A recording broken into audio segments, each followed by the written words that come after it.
Hey everyone, welcome back. In today's video, I'm going to show you how you can simply download and install MusicBee in your computer in a very simple way. MusicBee is a feature-rich music player and library manager for Windows. How you can simply download it, very simple. You have to open any of your favorite browser and then simply come over into the search option and simply search for MusicBee.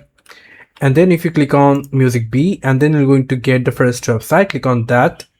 And then we're going to find out here the downloads option. So if you click on the downloads, and here you're going to get the Microsoft Store one. So if you click on that, and then you're going to click on the download, and as you can see, MusicBee installer.exe file is downloaded. Now if you click on it 2 times to install or maybe download, and simply minimize your background tab, and you can see it's starting the download.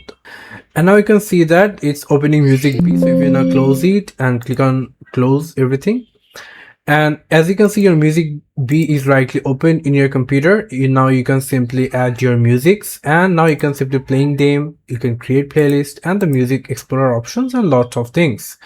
So yeah, so you can simply download and install MusicBee in your computer. Thank you so much for watching. I hope to see you for another videos. Till then, goodbye.